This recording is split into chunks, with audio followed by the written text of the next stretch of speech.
जय सिया राम। एक प्रश्न है कि क्या संकल्प आवश्यक है? जो हम पूजा पाठ करते हैं, कोई अनुष्ठान करते हैं, तो संकल्प लेने की बात की जाती है। तो क्या संकल्प लेना आवश्यक है? इन्होंने लिखा है कि हमने तो सुना है कि भक्ति तो चलते फिरते उठते बैठते कभी भी की जा सकती है, तो फिर संकल्प की क्या आवश्यकता है? अगर हम संकल्प नहीं लें और कोई पूजा करें, कोई पाठ करें, तो क्या उसका हमें फल प्राप्त नहीं होगा? तो आपने कहा है कि क्या चलते फिरते उठते बैठते पूजा नहीं हो सकती, यानी भक्ति नहीं हो सकती? बिल्कुल हो सकती है, और उसका भी प्रतिफल हमें प्राप्त हो सकता है, होता भी है। लेकिन संकल्प क्यों लिया जाता है? इसके पीछे क्या कारण है? इसके गूढ़ार्थ को समझना बहुत आवश्यक है, क्योंकि हम सभी अनंत कामनाओं के सागर में से किसी एक कामना को अगर चाहते हैं कि पूरा हो जाए, क्योंकि मनुष्य का ऐसा स्वभाव है, बहुत सारी उसकी इच्छाएं होती हैं, बहुत सारी कामनाएं होती हैं, एक कामना मन में उठी नहीं, अभी उसकी पूर्ति हुई नहीं कि कोई दूसरी इच्छा जन्म ले लेती है। और इस तरह से प्रतिदिन अगर कोई विचार करे गहरे बैठ करके, तो पता चलेगा कि दिन भर न जाने कितनी ही इच्छाओं ने जन्म लिया, और उस क्षण हमने चाहा था कि वो इच्छा पूरी हो जाए, अभी वो इच्छा पूरी हुई नहीं कि हमारी कोई दूसरी इच्छा प्रकट हो गई, और जिसका नतीजा ये होता है कि हमारी मनोकामना पूरी नहीं होती। मनोकामना जो मन की इच्छा है वो पूरी नहीं होती, यही कारण है।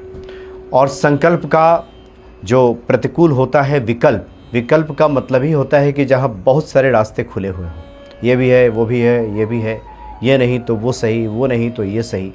जब इस तरह की बातें होती हैं तब भी मन की इच्छा पूरी नहीं होती, मनोकामना पूरी नहीं होती।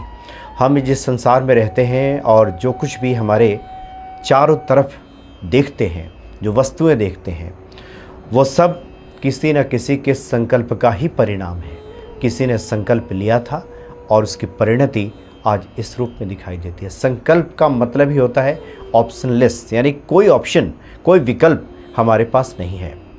अब इसको अगर हम पूजा पाठ के संदर्भ में अगर हम बात करें, तो जब हम ईश्वर के सामने प्रार्थना करते हैं, पूजा करते हैं, चाहे वो सकाम हो या निष्काम हो, संकल्प की तो सब में आवश्यकता होती है। मान लीजिए हमें ईश्वर से कुछ नहीं चाहिए, लेकिन प्रतिदिन हम सुबह जगेंगे, स्नान करेंगे, मंदिर जाएंगे या ईश्वर का नाम जप करेंगे, इसके लिए भी तो संकल्प की आवश्यकता है। इसके लिए भी जब तक संकल्प नहीं होगा तब तक तो ये पूरा नहीं होगा।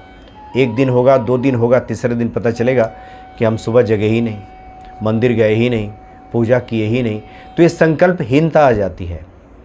और संकल्पहीन व्यक्ति जीवन में नहीं कुछ कर पाता है, उसकी कोई इच्छा पूरी नहीं होती, उसका कोई दृढ़ संकल्प होता ही नहीं है।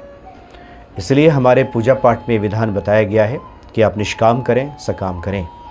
उसमें तो संकल्पों को भी कई श्रेणी में बांटा गया है: नित्य, नैमित्तिक, काम्य, पारलौकिक, पारमार्थिक, आध्यात्मिक, निष्काम, प्रासंगिक। कोई भी संकल्प, चाहे हमारा आध्यात्मिक कुछ, हमारे अपने राह को हम प्रशस्त करना चाहते हैं, उसके लिए भी संकल्प की आवश्यकता होगी। नित्य संकल्प की भी आवश्यकता होती है। जैसा कि हमने कहा कि अगर हमारा जो नित्य कर्म है वो भी सब लोग नहीं कर पाते अगर हमारा संकल्प कमज़ोर पड़ता है तो।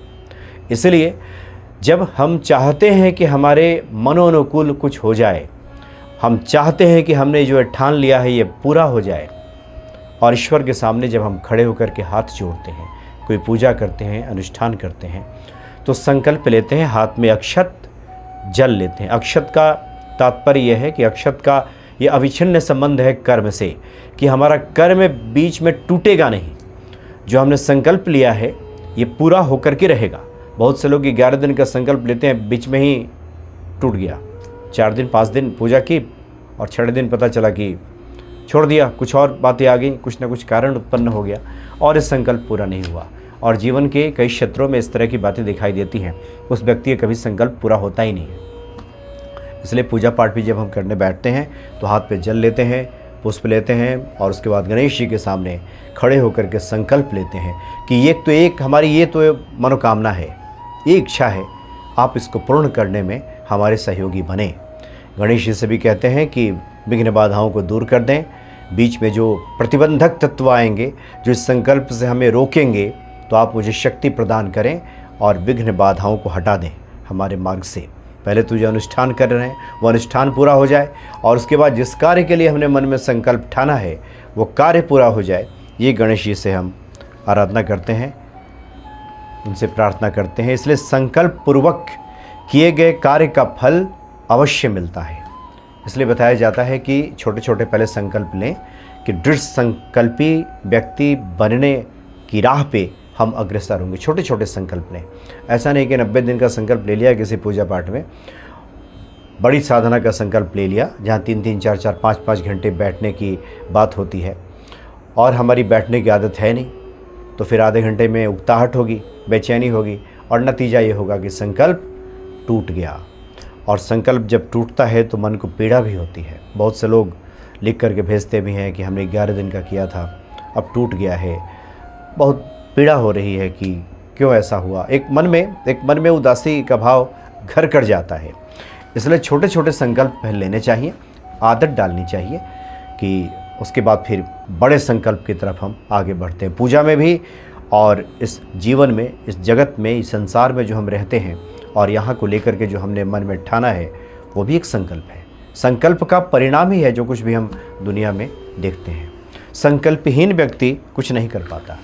इसलिए हमारे पूजा पाठ में भी संकल्प की बात की गई है कि हाथ में जल लिया और संकल्प किया और अहम करिष्ये करके उसको धरती पे छोड़ दिया जाता है। जल और अक्षत को अहम करिष्ये यानी हम इसको कर रहे हैं, करेंगे, आप इसको पूर्ण कीजिए, ईश्वर से प्रार्थना की जाती है। तो जल और अक्षत, और जहाँ जल अक्षत नहीं मिलता तो फिर हाथ में नारियल लेकर भी संकल्प किया जाता है, सुपारी रख करके भी संकल्प किया जाता है।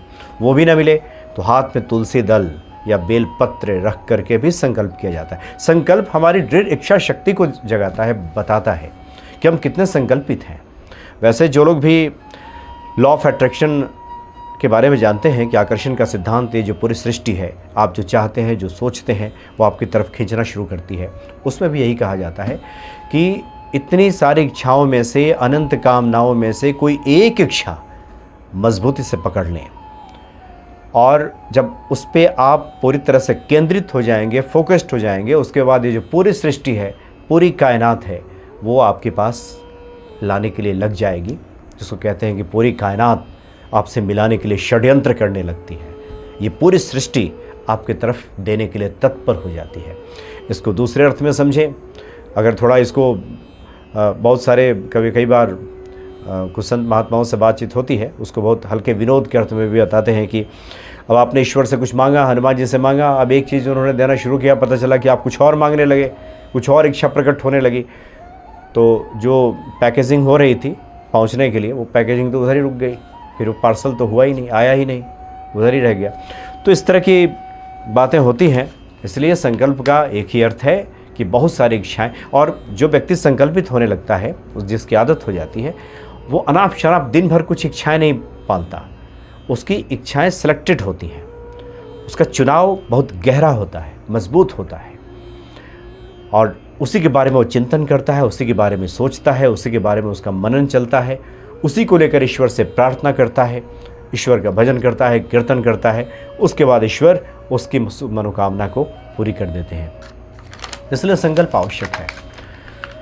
तो जो व्यक्ति संकल्पित होते हैं वो सब पा लेते हैं। अब रही बात कि क्या चलते फिरते उठते बैठते हम पूजा करें, इसका फल नहीं मिलेगा, बिल्कुल मिलेगा।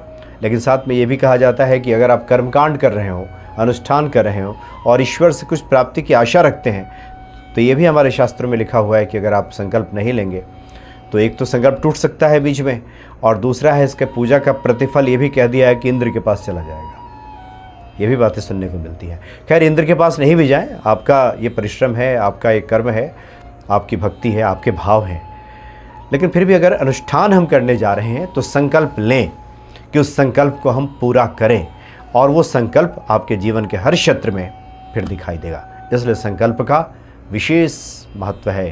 दृढ़ संकल्पी व्यक्ति को इस संसार में सब हासिल हो जाता है, सब मिल जाता है। जय सिया राम।